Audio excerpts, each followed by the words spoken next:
Bismillahirrahmanirrahim warahmatullahi wabarakatuh. Baik, pada kesempatan kali ini kita akan belajar berkaitan tentang uji T parsial dalam analisis regresi berganda. Kalau uji T yaitu untuk mengetahui apakah variabel bebas secara parsial ataupun sendiri berpengaruh signifikan terhadap variabel. Beda dengan uji F. Kalau uji F yaitu secara simultan, artinya secara bersama-sama X1, X2 itu berpengaruh terhadap Y. Namun pada kesempatan kali ini kita akan membahas tentang uji T parsial, berarti sendiri-sendiri X1 berpengaruh pada Y, X2 berpengaruh pada Y. Oke, selanjutnya yang harus diperhatikan adalah dasar pengambil keputusan. Ada dua macam cara, yaitu yang pertama menggunakan nilai T hitung dan T tabel. Yang kedua yaitu berdasarkan nilai signifikansi. Nah, jika nilai T hitung lebih besar dari T tabel, maka variabel bebas berpengaruh terhadap variabel terikat ataupun terhadap Y. Sebaliknya, jika T hitung kurang dari ataupun lebih kecil dari T tabel, maka variabel X ataupun variabel bebas tidak berpengaruh. Dan nilai signifikansi, jika kita menggunakan nilai signifikansi, jika nilai signifikansi lebih kecil dari 0,05, maka variabel bebas atau X berpengaruh signifikan terhadap variabel terikat atau Y. Sebaliknya, jika nilai signifikansi lebih besar, maka variabel bebas tidak berpengaruh signifikan terhadap variabel terikat atau Y. Baik, supaya lebih jelasnya kita langsung praktek saja. Yang pertama kita buka SPSS-nya. Yang terus langkah selanjutnya kita klik variabel view. Di sini ada name, kita tuliskan X1. Tulis saja X2 dulu. Terus Y, karena kita menggunakan regresi berganda namun uji T ya, parsial, maka variabel Y X-nya ada dua. Di X1 di sini yaitu motivasi, yang X2-nya yaitu minat, dan di prestasi yaitu prestasi.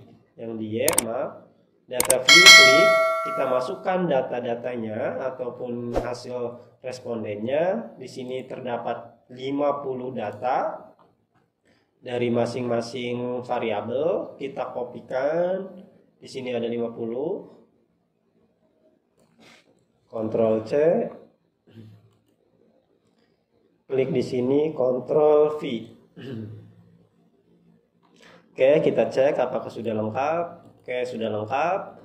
Jika sudah lengkap, langkah selanjutnya yaitu kita analisis, yaitu kita klik Analyze, terus klik Regresi ataupun Regression, klik Linear. Nah, kita blok saja motivasi dan minat, masukkan pada kolom independen karena ini adalah variabel bebas, sedangkan prestasi kita masukkan pada dependen karena ini adalah variabel terikat ataupun ya. Selanjutnya klik OK. Di sini terdapat 4 output, namun yang akan kita interpretasikan adalah tabel koefisien. Namun sebelum saya interpretasikan harus diingat, dalam penelitian ataupun riset ada slogan boleh salah tidak boleh bohong. Artinya jangan sesekali memanipulasi data hasil penelitian. Jika memang tidak berpengaruh, tulis tidak berpengaruh ya. Boleh salah tidak boleh bohong. Oke, kita copy saja, kita interpretasikan bareng. Sebenarnya saya sudah siapkan, kita baca saja hasil interpretasinya. Oke, cara melakukan uji T parsial dalam analisis regresi SPSS ataupun dengan SPSS. Baik, karena terdapat dua variabel bebas, maka di sini terdapat dua hipotesis, yaitu hipotesis pertama X1 pada Y, hipotesis kedua H2 pada Y. Hipotesis yang pertama yaitu HO jika tidak berpengaruh dan HI X1 jika berpengaruh pada Y. Baik, dasar pengambilan keputusan dalam uji T yang harus diperhatikan adalah terdapat rumus cara pengambilan T tabel. Namun kita lihat dulu dasar pengambilan keputusannya. HO diterima dan HI ditolak jika nilai T hitung lebih kecil dari T tabel dan nilai signifikansi lebih besar dari 0,05. Dan sebaliknya. Oke, rumus untuk mencari nilai T tabel. Ini sebelum kita menghitung T hitung, T tabel menggunakan rumus T tabel sama dengan alfa ataupun derajat kepercayaan, tingkat kepercayaan dibagi 2 dan nil N ini adalah responden, K ini adalah variabel bebas dikurangi 1. Baik, karena kita menggunakan tingkat kepercayaannya sebesar 95%, maka nilai tingkat kepercayaannya 0,05. Di sini 0,05 dibagi 2. Nah, 50 ini adalah responden, 2 ini variabel bebas, 1 adalah rumus dari rumusnya ya.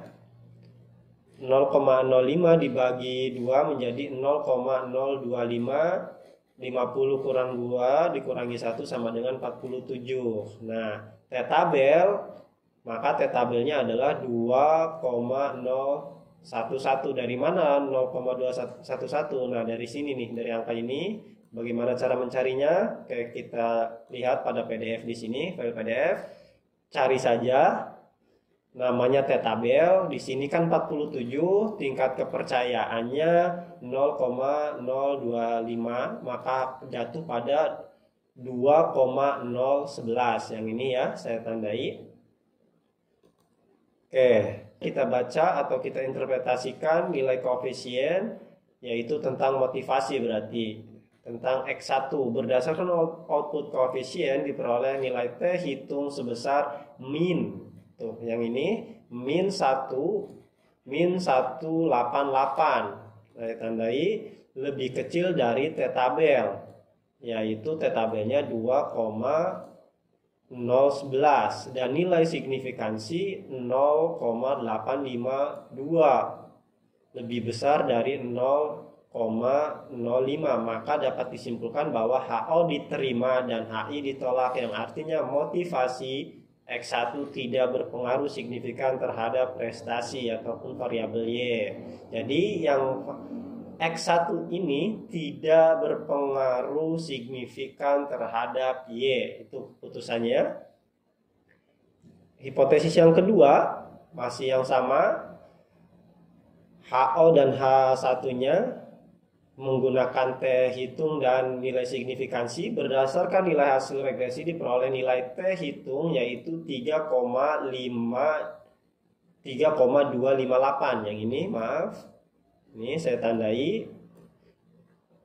Ingat keputusan tadi T tabel yaitu 2,011, artinya lebih besar dari 2,011 dan nilai signifikansi 0,002, lebih kecil daripada 0,05, maka dapat disimpulkan bahwa HO ditolak dan HI diterima, yang artinya motivasi ataupun X2 berpengaruh signifikan terhadap prestasi. Baik, mudah-mudahan bermanfaat. Cukup sekian. Wassalamualaikum warahmatullahi taala wabarakatuh.